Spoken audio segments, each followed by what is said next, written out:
saja prihatin, lebih daripada prihatin. Karena ini adalah menyangkut masa depan anak-anak kita. Untuk sebagai leading sektor utama Kemensos RI dalam merespon situasi dan kondisi yang menimpa anak-anak kita sekalian. Yang saya hormati dua komisioner, Pak Kawian pendamping, terus yang memberikan dukungan luar biasa pada anak-anak kita, beserta seluruh jajaran. Ini relawan semua, mereka tergerak hati dan jiwanya untuk sama-sama ini memikul tanggung jawab bersama. Yang saya banggakan para pegiat anak dari LPAI, Lembaga Perlindungan Anak Indonesia. Ada Kang Iit, mencintai anak-anak bukan karena dia darah daging anak kita sendiri, melainkan ini adalah anak-anak bangsa. Anak-anakku sekalian, Bu Ai minta izin hari ini dengan respon sedemikian besarnya menteri kalian yang hari ini ada di depan kalian, mempertemukan kalian semua dengan Pak Menteri. Ya, ini baru pertama ini. Alhamdulillah, kesempatannya sangat langsung to the point dan direspon malam itu juga ketika Pak Menteri beratensi pada peristiwa yang kalian, anak-anakku sekalian alami.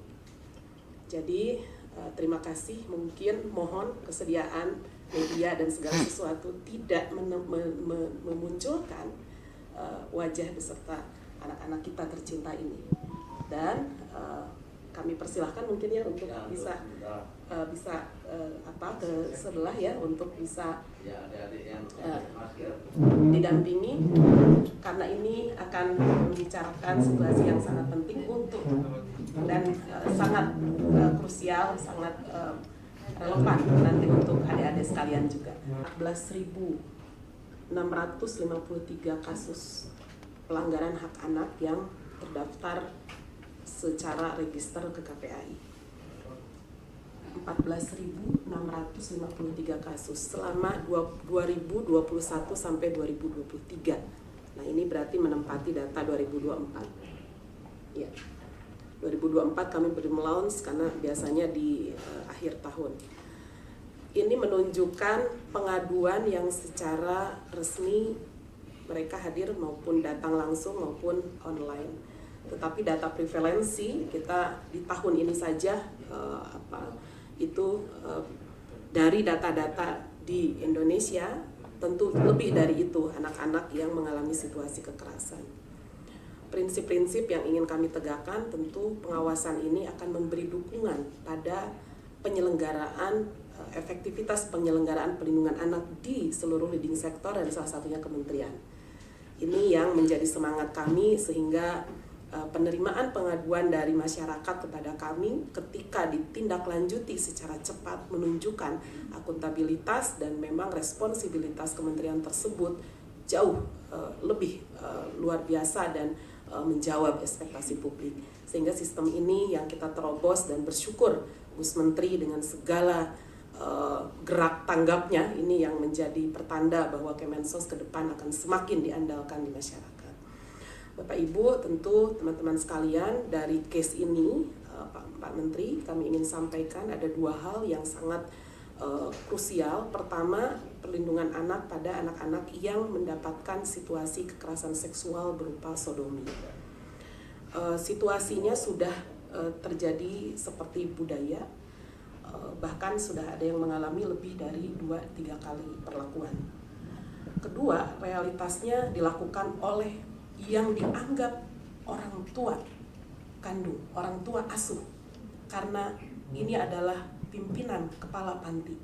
Sehingga bagaimana seseorang yang dia hormati, dia sayangi, dia segani melakukan tindakan itu untuk menolaknya, sama sekali sulit untuk dielakkan.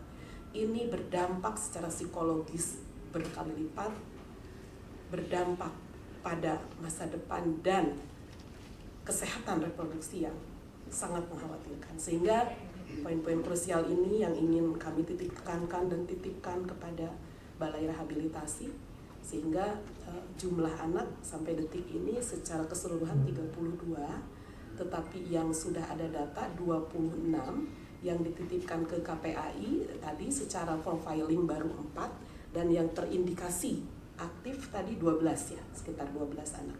Jadi kami mohon satu anak satu perlindungan untuk kita atensi bersama dan berikan langkah-langkah konkret terukur pada anak-anak kita. Yang kedua, tentu yayasan ini sudah berjalan selama hampir kurang 20 tahun ya, Bu Despi, Bapak. Dan selalu embel-embelnya panti sosial. Bagaimanapun ini adalah salah satu bentuk dari wajah layanan di bawah naungan Kemensos. Artinya ada standarisasi pola, koordinasi, dan bahkan evaluasi yang harus diperkuat lagi oleh seluruh instansi, baik itu di tingkat kementerian, tingkat provinsi, kota kabupaten. Kami tetap memberi penghargaan pada siapapun yang sudah melakukan langkah-langkah gerakan sosial, moral, akar rumput di masyarakat yang mencoba memberi solusi pada anak-anak yang kurang beruntung. Tetapi kalau ujung-ujungnya ada persoalan seperti ini dan tanpa pengawasan, kami harus bicara sama siapa lagi?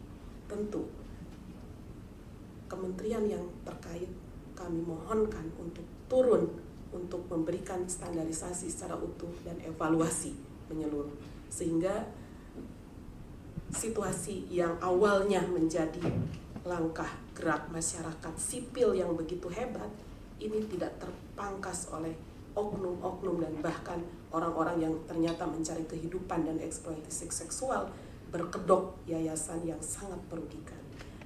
Tidak saja prihatin, lebih daripada prihatin. Karena ini adalah menyangkut masa depan anak-anak kita. Sering disampaikan bahwa korban pada saatnya bisa jadi pelaku. Jadi ini menjadi hal yang sangat penting dan Kementerian Sosial diberi tugas untuk melakukan rehabilitasi sosial. Jadi rehabilitasi medisnya nanti tentu di Kementerian Kesehatan, rehabilitasi sosialnya di tempat kita. Pembagian tugas ini bukan berarti kita terus saling lempar tanggung jawab, tapi justru supaya anak-anak ini tertangani dengan baik. Dalam kesempatan awal tentu Kementerian Sosial siap untuk menampung, memberikan bimbingan, sambil nanti kita berkoordinasi supaya ada tenaga-tenaga medis yang juga bisa mendampingi, di samping tentu tenaga-tenaga kesejahteraan sosial.